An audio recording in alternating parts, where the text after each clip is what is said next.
সবাইকে গল্প কথা ইউটিউব চ্যানেলে স্বাগতম। বিনোদন ও স্পোর্টসের এরকম আরো নিউজ পেতে আমাদের চ্যানেলটি সাবস্ক্রাইব করুন ও বেল বাটনে প্রেস করুন। পিসিবির দাবি কি ধোপে টিকল?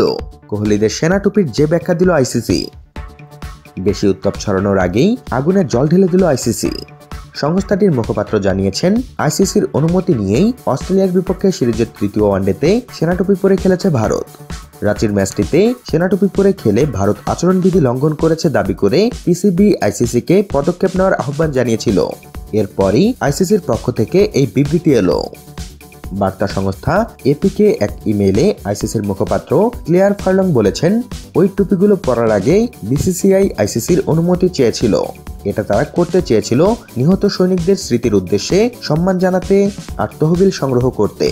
আইসিসি তা অনুমোদন দিয়েছিল। তাদের প্রতি শ্রদ্ধা জানাতে ক্রিকেট দলের নীল রঙের টুপির বদলে সেনাদের টুপি পরেছিল ভারতীয় দল। ওই ম্যাচের পুরো ম্যাচ ফি সেনাদের কল্যাণ তহবিলে দান করে দল। ভারতীয় সেনাবাহিনীর সম্মানসূচক লেফটেন্যান্ট কর্নেল পদে থাকা মহেন্দ্র সিং ধোনি টসের আগে সতীর্থদের এই টুপি সরবরাহ করেছিলেন। কোহলি ধোনিদের এই উদ্যোগ ভারত জুড়ে প্রশংসিত হয়েছিল। তবে বিষয়টি মানতে পারেনি পাকিস্তান ক্রিকেট বোর্ড পিসিবি সভাপতি এহসান মানি দাবি করেন, ভারতীয় দল এই ধরনের টুপি পরায় আইসিসির আচরণবিধি লঙ্ঘন করা হয়েছে। মানি বলেছেন, বিষয়টি আমরা গুরুত্বের সঙ্গে আইসিসির কাছে উপস্থাপন করেছি। এ ব্যাপারে আইসিসিতে আমাদের অবস্থান নিয়ে কোনো দ্বিধা নেই। আমরা বিশ্বাস করি ক্রিকেট এবং খেলাধুলাকে রাজনীতির স্বার্থে ব্যবহার করা উচিত নয়। এটা আমরা পরিষ্কারভাবেই বলেছি। ক্রিকেট বিশ্বে ভারতের বিশ্বাসযোগ্যতা ভয়াবহভাবে তলিয়ে গেছে। আমরা এই ব্যাপারে স্বচ্ছ ও সুদৃঢ় অবস্থান নিচ্ছি। আমরা রাজনীতি করি না, ক্রিকেটকেও আমরা রাজনীতির স্বার্থে ব্যবহার করি না।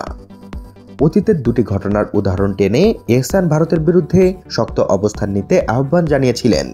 2014 সালে ওল্ড ট্রাফোর্ড ইংল্যান্ডের বিপক্ষে টেস্ট খেলতে নেমে শেফ গাজা এবং ফ্রি প্যালেস্টাইন লেখা রিস্টব্যান্ড পরে মাঠে নেমেছিলেন অলরাউন্ডার মঈন আলী। তখন মঈনকে সতর্ক করে দিয়েছিলেন ম্যাচ রেফারি ডেভিড বুন। এ ঘটনার পরিপ্রেক্ষিতে আইসিসি বিবৃতি দিয়ে বলেছিল, আইসিসির পোশাক ও সরঞ্জাম বিধি অনুযায়ী এমন কিছু পরে ক্রিকেট মাঠে নামা যাবে না যা সরাসরি রাজনৈতিক, ধর্মীয় বা বর্ণবাদী বার্তা বহন করে। এর প্রেক্ষিতেই এহসান মানি দাবি করেন, পোশাক বিধি লঙ্ঘন করেছে ভারত। এই ঘটনার পরই আইসিসির পক্ষ থেকে এই বক্তব্য পাওয়া গেল। আইসিসি এটিকে স্রেফ দাতব্য কাজের অংশ হিসেবেই দেখছে। ফলে পিসিবির দাবি ধোপে টিকল না। তো বন্ধুরা, এ বিষয়ে আপনাদের মতামত কি তা জানাতে ভুলবেন না আমাদের কমেন্ট বক্সে।